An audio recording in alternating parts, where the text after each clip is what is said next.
महाराष्ट्र सरकार में उप मुख्यमंत्री एकनाथ शिंदे के बेटे श्रीकांत शिंदे इन दिनों काफी सुर्खियों में हैं, जहां यूबीटी नेता संजय राउत ने कुछ गंभीर आरोप लगाए और 800 करोड़ के घोटाले वाले मामले में कहीं ना कहीं तमाम बातें रखी, जिसकी वजह से श्रीकांत शिंदे काफी सुर्खियों में आ गए।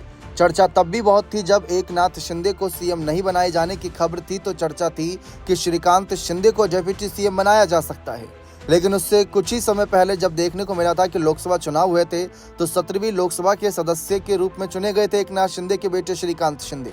उस दौरान उन्होंने अपने चुनावी हलफनामे में अपनी संपत्ति को लेकर खुलासा किया था, जो आप सबके बीच साझा करने वाले हैं। अब भ्रष्टाचार और घोटाले के मामले पर लगातार छानबीन के जरिए तमाम जानकारी सामने आएगी। फिलहाल यहाँ पर संपत्ति को लेकर बातें जानते हैं। तो लोकसभा चुनावों के वक्त श्रीकांत शिंदे महाराष्ट्र की कल्याण सीट से जीतकर संसद पहुंचे थे। वे पेशे से डॉक्टर हैं, पर चुनावों के दौरान इलेक्शन कमीशन को सौंपे गए हलफनामे के मुताबिक श्रीकांत शिंदे की नेटवर्थ जो है 14 करोड़ रुपए से ज्यादा की बताई गई। हालांकि उन्होंने इसमें बताया था कि उनके ऊपर 6 करोड़ रुपए से ज्यादा की देनदारी भी है। हलफनामे पर गौर करें तो चुनावों के दौरान महाराष्ट्र में डिप्टी सीएम की रेस में शामिल उसमें बताए गए थे। श्रीकांत शिंदे काफी सुर्खियों में थे, लेकिन तब एकनाथ शिंदे ने ही कुर्सी संभाली थी। फिर उसके बाद अगर हम देखें तो श्रीकांत शिंदे ने पत्नी समेत 5 लाख रुपए कैश, तमाम बैंक अकाउंट्स में 2 करोड़ रुपए डिपॉजिट होने की डिटेल शेयर करी। अब इसके अलावा उन्होंने ये खुलासा भी किया था कि कई कंपनियों के शेयरों में भी उन्होंने 57 लाख रुपए से ज़्यादा का निवेश किया है। उनके पोर्टफोलियो में सबसे ज़्यादा स्टॉक्स फोर्स मोटर्स के हैं, जिनमें 36 लाख रुपए से ज़्यादा लगाए हैं। इसके अलावा उनके पास HDFC बैंक, रिलायंस शोभा लिमिटेड और थाने भारत सहकारी बैंक के शेयर हैं।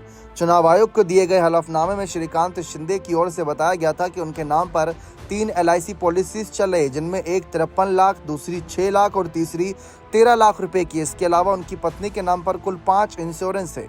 इसके अलावा उनके पास 360 ग्राम गोल्ड, 1 डायमंड रिंग, 2 महंगी घड़ियां और वहीं पत्नी के पास करीब 838 ग्राम सोना, हीरे की अंगूठी, 3 किलो से ज़्यादा चांदी और इन सब की कीमत करीब 52 लाख रुपए उस समय आकी गई थी। लेकिन सोने और चांदी की कीमत कितनी बढ़ी है तेजी से, वो आप सभी ने हाल ही में मार्केट में देखी होगी।